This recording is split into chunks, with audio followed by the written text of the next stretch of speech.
Uh, Assalamualaikum kepada rakan-rakan pribumi yang ada di seluruh Nusantara.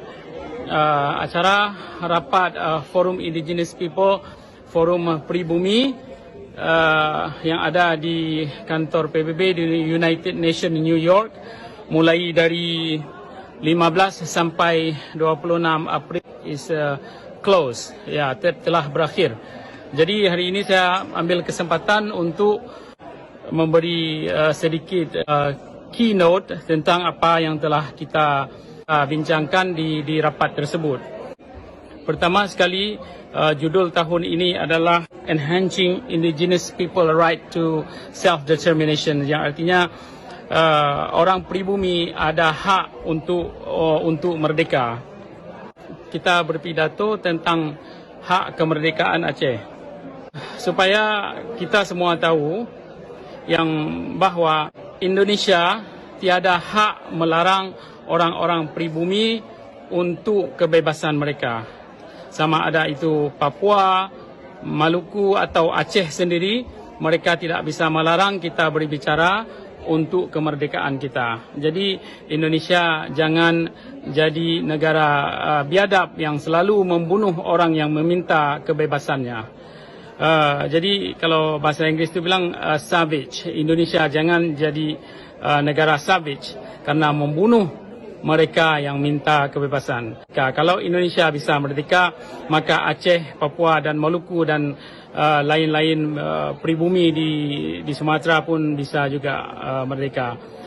Jadi itulah rapat 2 minggu ini tentang hak-hak pribumi. Sekali lagi, saya bagi tahu ke seluruh rakyat Indonesia dan pemimpin Indonesia supaya tidak membunuh orang-orang yang tidak berdosa dan tidak membunuh rakyatnya sendiri ketika mereka mengatakan ketika mereka mau merdeka. Sebab di dalam undang-undang dunia sekalipun, orang-orang pribumi ini ada haknya untuk menuntut merdeka.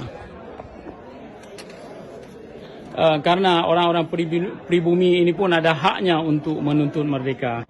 Tapi kalau negara Indonesia memerangi orang pribumi yang menyuarakan hak-hak mereka, maka orang pribumi bisa membela dirinya, bisa menggunakan senjata untuk membela dirinya. Itu sah dari hukum internasional.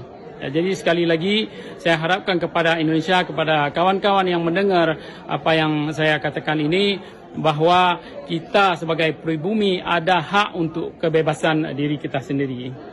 Dan satu lagi, Indonesia telah mengambil tanah-tanah bangsa Aceh seperti tanah wakaf yang di Belang Padang, tanah hak milik Masjid Baitur Rahman dan menjadi milik TNI. Itu adalah kriminal dari hukum dunia. Jadi kalau Indonesia tidak mau menjadi negara biadab, maka buatlah apa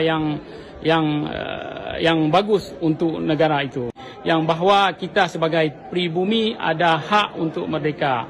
Ya, kita sebagai pribumi bangsa Aceh, bangsa Sumatera lainnya sudah bisa bangun untuk meminta haknya dari Indonesia. Masing-masing kita ada hak yang harus kita ambil. Ya, jadi sekali lagi untuk negara Indonesia, kami ada hak untuk membicarakan kebebasan kami dan kami ada hak untuk merdeka. Terima kasih.